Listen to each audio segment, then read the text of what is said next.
Hey, welcome back. It is a Money Monday right here on Liquid Lunch on Newsmax TV. I'm John Tobacco. We're coming to you from the Question Tequila Studios, as we do every single day, Monday to Friday, noon to 2 Eastern. And we're at the Newsmax Outpost Studio in downtown Manhattan, right here on Broadway. My mom texts me every day, "You're still on Broadway?" "Yeah, Mom, we made it. We're still on Broadway. We haven't been canceled yet." No, not off Broadway. We are actually on Broadway. And right down the street there is the New York Stock Exchange. At the New York Stock Exchange, the Dow is in very nice shape today, actually, as we speak at 102. 27,000 has been achieved, and we are just above that number, which is very nice. Bitcoin at 9,400 today. Some stabilization above 9,000 will be really good news, and it looks like China President Xi's remarks over the weekend about China coming out and embracing blockchain, which is the underpinning technology of Bitcoin and other cryptocurrencies, was real good news. Brought a lot of buying into Bitcoin over the last few days. And above 10,000, you're looking at the 12s again. So anywhere in here, I think we're in good shape. And we're always in good shape on a Money Monday when we bring in our money guest. And joining me right now is Jen Kerns. Jen Kerns is a Republican strategist, former communications director for the California Republican Party, speechwriter for the Fox News presidential debates, and a contributor to Hill. Jen, thank you so much for joining me today. Hey, thank you. Wonderful earrings you have on today. Thanks. So, Jen, so much going on. We got the number one terrorist in the world, which is big news. And the lead story on Morning Joke this morning was Nationals lose the World Series. You know what I mean? Right. The headline on Washington Post today was austere scholar dies at 48. So they don't even want to acknowledge this. It's just crazy. Right. Which, by the way, helps President Trump every single time this happens. It just shows how much he's been able to accomplish with the whole Democratic Party against him and the whole left-wing media against him. Yeah, and he doesn't look so dumb anymore now, pulling out of Syria, because maybe Baghdadi hears, oh, they're leaving Syria, I can move around a little more freely now, and before you know it, whammo, we come in and slam them. Give him a little New York justice. I know, yeah. A little jailhouse justice is what he got, trapped at the end of a tunnel, whimpering and crying like a dog. I love the like a dog that he has to jump in there with. I know you want to talk today. There's so much going on out there, but Rudy Giuliani's under attack. Yeah. They want to indict him. But you say there's other forces at work here, and like Steve Bannon might be trying to do an end run here. Well, what's happening? Yeah, look, what we see a lot in the swamp is this zero-sum game where people are jockeying for other people's positions. And what's interesting to me is, here comes Steve Bannon. And I would argue that the president actually doesn't need Steve Bannon. And in fact, the president was doing better when Steve Bannon wasn't around. So if you look at Steve Bannon's trajectory here, you've got Steve Bannon fired from the White House after just 6 months.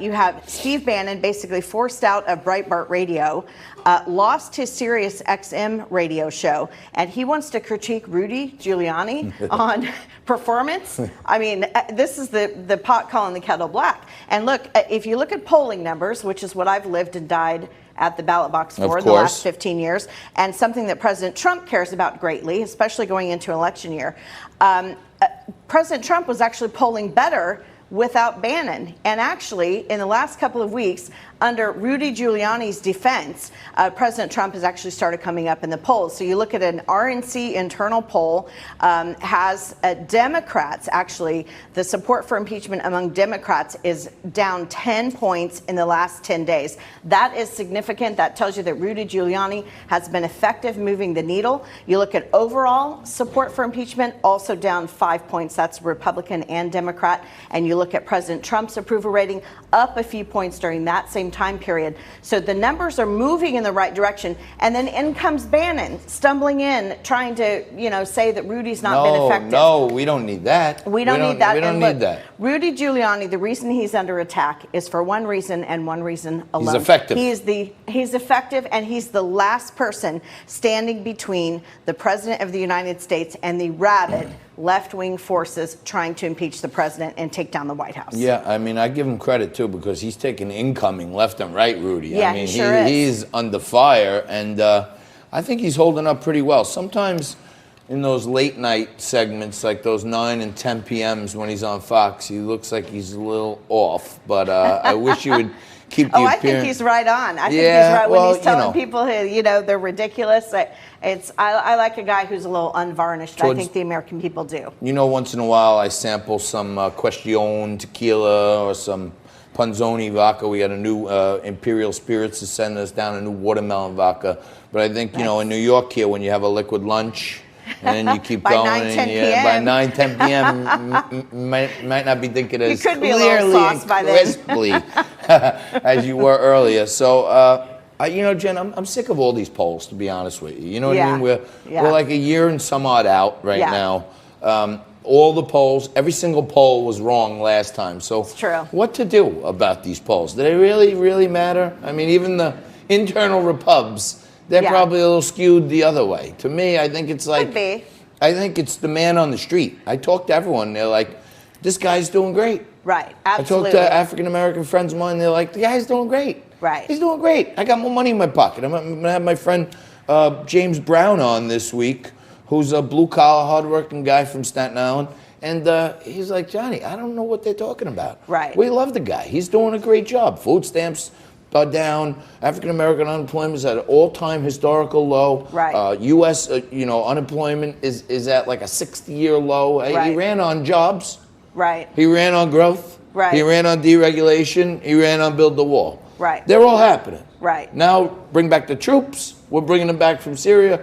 And we got the number one terrorist. And we're killing some guys on our way out. What the heck? You know, by the way, if we're going to be leaving Syria, let's not leave behind any trash. Let's just take out, boom.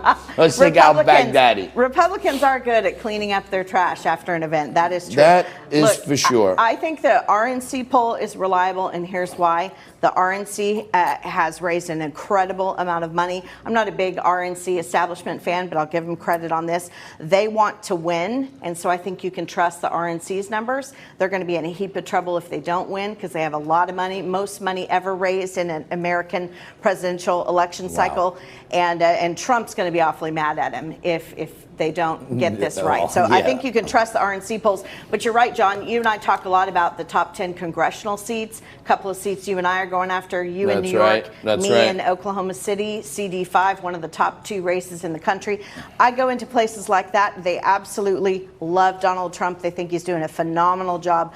Unemployment for women also down to a historic low. So he's doing a tremendous job. Speaking of those 31 seats that we're going to be working on, we have Marjorie Greene, candidate for Congress in Georgia 6, which is another one of those. Yeah. We have Marjorie Greene coming on Wednesday, and we had Bill Barr on towards the end of last week, and he said that he was going to be also lifting some heavy weight to get that seat back for the Republicans there. So things are happening, Jen. We're gonna make liquid lunch magic, as we always do.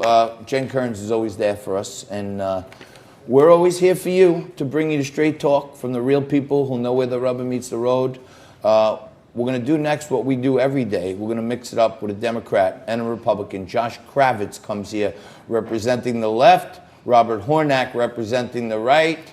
I'm going to throw out the topics, mix up a drink. They're going to duke it out. At the end, we're going to shake hands and part friends. Thoughtful conversation will be had right after this. You're watching Liquid Lunch.